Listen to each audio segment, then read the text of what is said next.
Good morning, dear students. I hope you all are fine at your homes with your families. Now we have to start from here, beta, that is salts. Salts are formed when acid reacts with bases. Salts कब बनते हैं? As a result of neutralization reaction, that is reaction of acids with bases. Salts of HCl are called as chloride. जो HCl acid के involvement से salt बनते हैं बेटा उनको हम क्लोराइड्स बोलते हैं.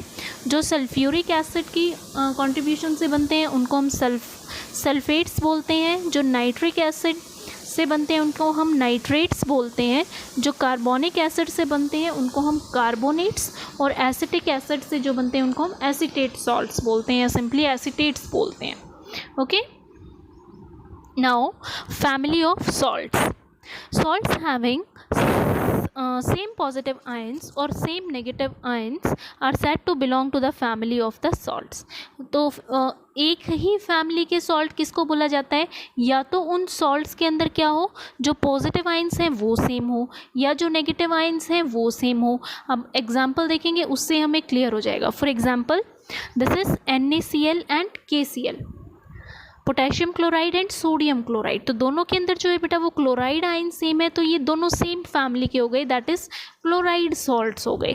अब जैसे सेकेंड एग्जांपल आप देखोगे, this is sodium chloride and sodium sulphate, sodium बाईसल्फेट.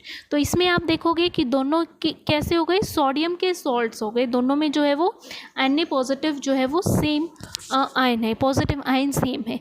यानी किन्हीं भी सॉल्ट्स का या तो उनके सेम पॉजिटिव आयंस हो या सेम नेगेटिव आयंस हो, तो वो जो है बेटा वो सेम फैमिली के जो है वो क्या बोले जाते हैं, सॉल्ट्स बोले जाते हैं. Okay. Next is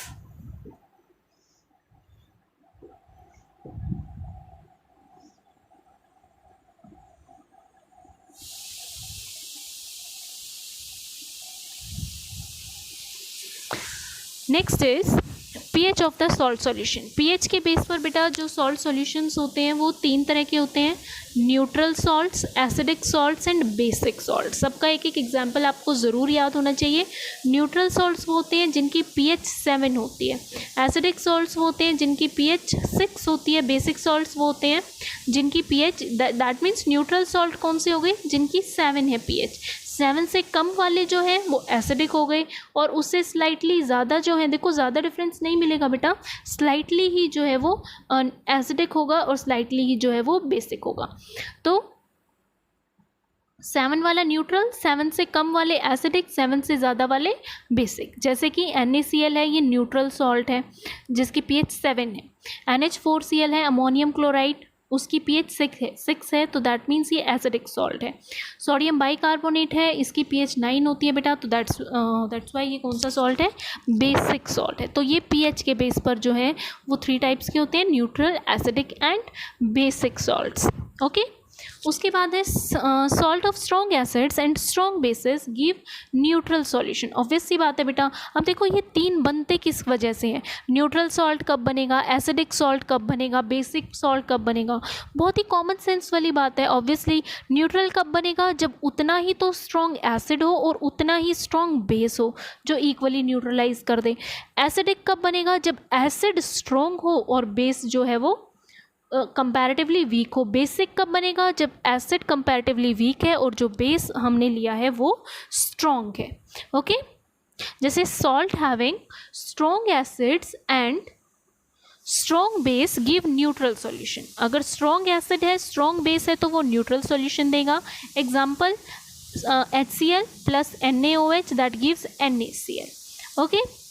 the salts having strong acids and weak base. देखो स्ट्रॉन्ग एसिड है और वीक बेस है, तो ऑब्वियसली कैसा बनेगा, एसिडिक बनेगा.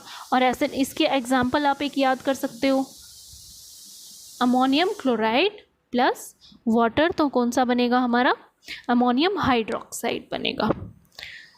अगर वीक एसिड है और स्ट्रॉन्ग बेस है तो कैसा सॉल्यूशन बनेगा हमारा, एल्केलाइन सॉल्यूशन बनेगा. दैट मीन्स एल्केलाइन होता है बेटा बेसिक.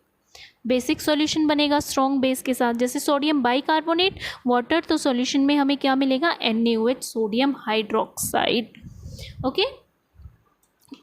तो यहाँ पर बेटा आपका सॉल्ट वाला पोर्शन ख़त्म हो जाता है। सॉल्ट वाले पोर्शन में हर एक का एग्जाम्पल आपको याद होना चाहिए, और फैमिलीज़ का जैसे क्लोराइड्स हैं, सल्फेट्स हैं, नाइट्रेट्स हैं, कार्बोनेट्स हैं, एसिटेट्स हैं, इनकी एक एक रिएक्शन वाइज एक एक सॉल्ट आपको जो है वो लर्न होना चाहिए। Okay, now this is all for today. Thank you and have a good day.